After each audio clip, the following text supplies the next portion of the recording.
다시 한번 큰 소리로 아멘. 할렐루야.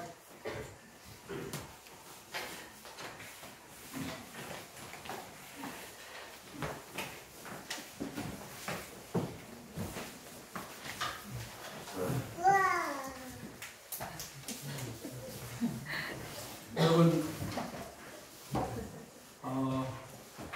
지난 날들을 한번 돌아보면서 지난 1년이든지 아니면 이제까지 성장 과정의 모든 지난 날을 돌아보면서 한마디로 한다면 내 인생은 우연이다 생각하는가, 아니면 운명이다, 운명이었다, 아니면 은혜였다. 세 가지 중에 한번 골라보실래요? 네, 손 들어보라고 하고 싶은데 나중에 또 손이 좀 풀어지고 나서 마음속으로 손 들어보십시오. 네. 우리 아브라함 오늘 22장 1절에 시작하면은 그 일 후에 이런 말이 시작돼요. 그 일 후에. 그 일이 어떤 일일까? 그 일 후에 하나님이 아브라함에게 나타났습니다. 이 그 일 하면 여러 가지 생각해 볼 수 있습니다. 아브라함이 갈대아 우르에서 떠나서 가나안 땅까지 왔습니다. 와서 사는 동안 아내를 누이라고 속인 적이 몇 번 있을까요? 2번이나 있었습니다. 한 번도 아니고 아내를 누이라고 나는 한 번도 없는데 아브라함은 2번이나 속였습니다. 반대로 말하면 아브라함이 아내를 누이라고 속였는데 하나님이 그때 누이라고 속인 것은 완전히 아내를 잃어버릴 수 있는 거거든요. 아내를 그 바로 왕 앞에, 그 다음에 두 번째는 아비멜렉 왕 앞에 뺏길 수밖에 없는 상황입니다. 아내를 완전히 잃어버리면 아브라함은 뭐가 됩니까? 호레비가 되죠. 아브라함은 이제 나그네로 객지에 와서 살아가는데 자식도 없는데 아내마저 잃어버리면 호레비가 돼서 그 다음 인생이 뭐가 될까요? 다시 재혼하면 될까요? 아브라함은 정말 하나님의 은혜가 아니면 비참한 인생이 될 수밖에 없었을 것입니다. 그렇죠?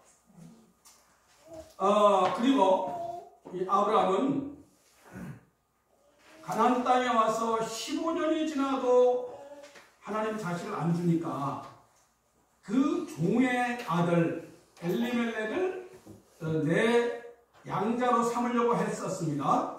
만약에 그렇게 했다면 어떨까요?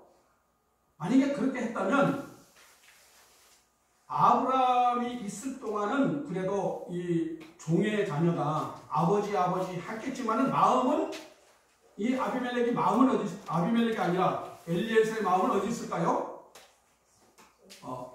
자기 친아버지한테 마음을 겉으로는 아브라함한테 아버지 하지만 마음은 아브라함한테 없을 거예요.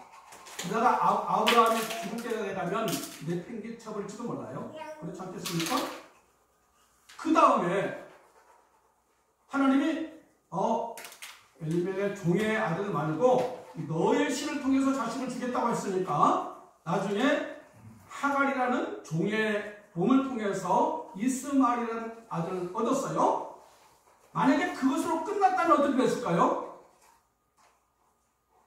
자기의 첫 번째 아내인 사라와 그 다음 종이었던 그 하갈, 후처라고 볼 수 있겠죠. 그 두 사람 간의 갈등 때문에 늘 집안 싸움, 아마 아브라함은 편할 날이 없었을 것입니다.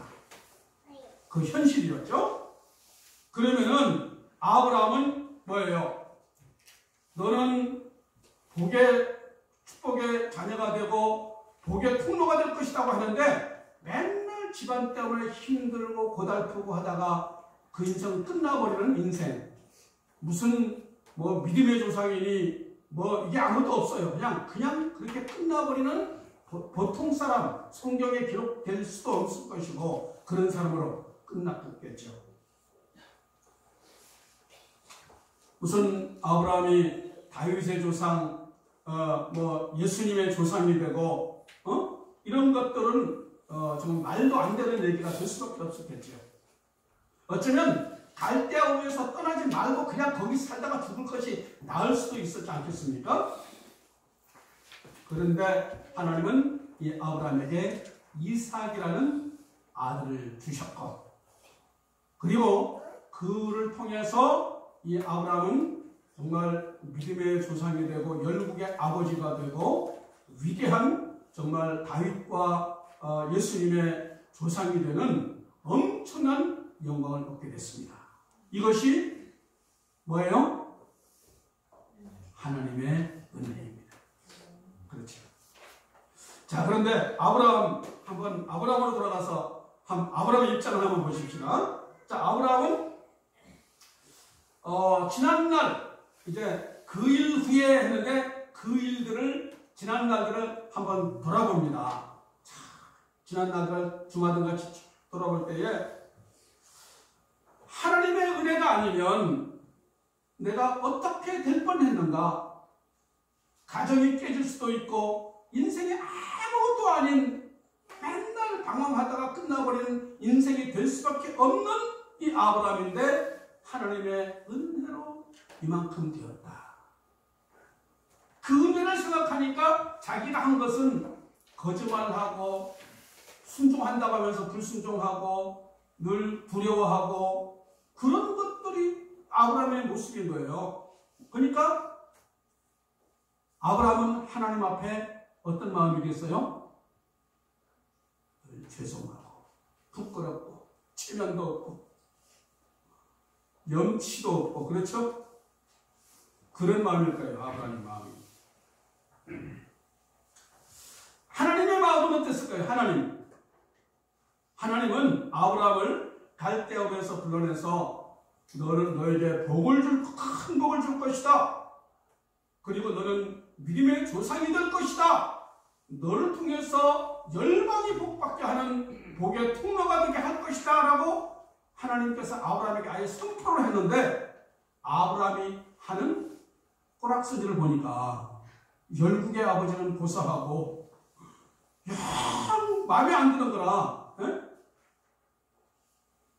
정말 뭔가 좀 보이는 삶이 뭐 조금 되는 듯 하다가 말고 별로 그렇게 정말 아브라함 하면 내세울 만한 게 사실 별로 없는 거예요. 갈대아우에서 떠나고 그거 하나는 잘했어. 그러나 그 다른 거 보면은 잘못한 것들은 너무너무 많은 거라. 늘 아브라함에게는 자기 생각, 하나님 뜻보다는 자기 생각으로 하려고 하고 그렇게 했던 것들이 많은 거죠.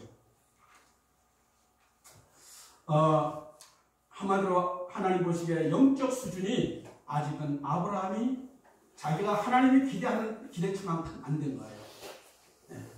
마음의 그릇이 너무 작은 것입니다. 준비가 별로 안 됐어요. 하나님은 오늘 1절에 그 일 후에 하나님이 아브라함을 시험했다 했습니다. 왜? 이 상태로는 아브라함에게 큰 복을 주고 뭐 아브라함에게 뭐 이렇게 하기가, 아직 아브라함에게 복을 주어봐야 복을 다 까먹을 수밖에 없는 수준이 아직은. 그러니까 아브라함을 믿음을 더 업그레이드 시키고 영적으로 좀 더 세워줘야 되지, 저 상태로서는 아직 안 되겠다라고 하나님이 평가하시고 아브라함을 시험하사. 여러분도 시험에 불합격하면은 또 어떻게 합니까? 재시험 봐야죠. 하나님은 아브라함에게 다시 재시험을 보게 하는 겁니다. 자, 그래서 하나님께서 아브라함에게 다시 한번 기회를 주십니다.